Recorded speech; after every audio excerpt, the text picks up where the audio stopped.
నమస్తే, welcome to VTV. Reliance industries అధినేత Mukesh Ambani stock market చరిత్రలోనే అతిపెద్ద ఐపీఓను తీసుకురావడానికి సన్నాహాలు చేస్తున్నారు. జియో ఇన్ఫోకామ్ ఐపీఓ ద్వారా 52,200 కోట్లు సమీకరించాలని లక్ష్యంగా పెట్టుకున్నారు.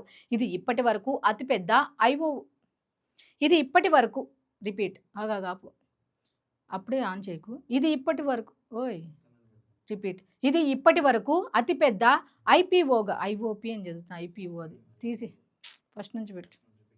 తప్పే చేశా. కూర్చోలాగా రిపీట్ ఫస్ట్ నుంచి ఇది. ఓకే. నమస్తే, welcome to VTV. Reliance industries అధినేత ముఖేష్ అంబానీ స్టాక్ మార్కెట్ చరిత్రలోనే అతిపెద్ద ఐపీఓను తీసుకురావడానికి సన్నాహాలు చేస్తున్నారు. జియో ఇన్ఫోకామ్ ఐపీఓ ద్వారా 52,200 కోట్ల రూపాయలు సమీకరించాలని లక్ష్యంగా పెట్టుకున్నారు. ఇది ఇప్పటి వరకు అతిపెద్ద ఐపీఓగా ఉన్న హ్యుండాయ్ ఐపీఓ రికార్డును బద్దలు కొట్టనుంది.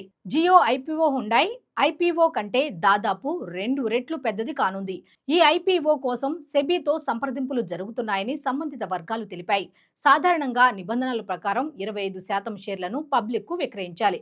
అయితే జియో ఇన్ఫోకామ్ కేవలం 5% షేర్లనే ఐపీఓ ద్వారా విక్రయించాలని భావిస్తోంది. 25% వాటా అమ్మితే మార్కెట్ హ్యాండిల్ చేయలేదని, అందుకు సిద్ధంగా లేదని రిలయన్స్ సెబీకి వివరించినట్లు తెలుస్తోంది. మరిన్ని వివరాల కోసం వీటీవీని సబ్స్క్రైబ్ చేసుకోండి.